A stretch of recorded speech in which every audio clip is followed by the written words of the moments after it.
Donc une fois qu'on a acquis du trafic sur le site via le SEO et d'autres moyens, quels sont selon toi les meilleurs éléments de réassurance qu'un e-commerçant peut mettre sur son site pour justement rassurer ses utilisateurs et les inciter à acheter sur son propre site plutôt que sur Amazon par exemple?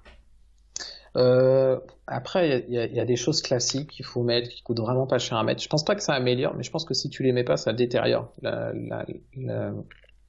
confiance. la confiance que les gens peuvent avoir dans ton site. Ça va être évidemment les éléments, les, euh, les logos de carte bleue, etc. En termes de moyens de paiement, c'est quand même vachement intéressant d'avoir PayPal parce que les gens sont très habitués à PayPal. Alors je dis PayPal en plus de la carte bleue qui est classique, mais PayPal ça rassure aussi les gens parce qu'ils savent que PayPal a une politique de protection des personnes qui l'utilisent. Alors clairement, il y a beaucoup d'e-commerçants qui se plaignent de PayPal, qui disent ouais, mais voilà, le moindre problème, les gens ils font un litige sur PayPal et puis du coup, nous on n'est pas payé. Je suis d'accord, ça fonctionne comme ça et c'est assez pénible et obtenir ces gains de cause sur ces litiges est compliqué avec PayPal. Maintenant, faut faire le calcul entre si je mets PayPal et que j'ai des litiges, combien je gagne d'argent et combien j'en perds, et si je mets pas PayPal, combien je perds d'argent en fait. Ouais, Et en combien règle j'en gagne générale, pas plutôt, ouais, tout à voilà, fait. c'est ça. Et en règle générale, c'est les gens qui voient pas qui voulaient payer avec PayPal et qui voient pas PayPal font pas forcément l'effort de payer en carte bleue en fait. Il y a aussi le côté extrêmement simple de payer avec PayPal. Je vous invite à faire le test, hein.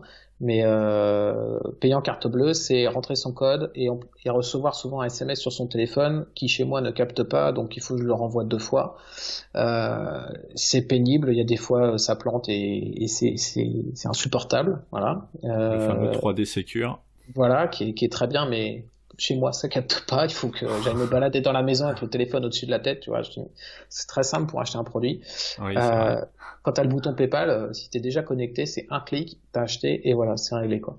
Il y a plein de gens qui fonctionnent comme ça, à la simplicité. Et le e-commerce, c'est quand même de la simplicité au départ, donc faut aussi garder ça en tête, je pense. Donc clairement, moi, je mettrais forcément PayPal dans les moyens de paiement. Et puis dans les choses qui rassurent, et ça pour moi, il n'y a pas photo par rapport à tout le reste, c'est les commentaires sur les fiches produits. Il faut que vous ayez des commentaires sur les fiches produits et le plus possible. Plus vous avez de commentaires, c'est une preuve sociale. Plus vous avez de commentaires, plus ça rassure les gens et plus les gens dans les commentaires donnent des informations que vous n'auriez pas données dans votre fiche produit par vous-même ce qui va encore rassurer et convaincre vos clients d'acheter en fait.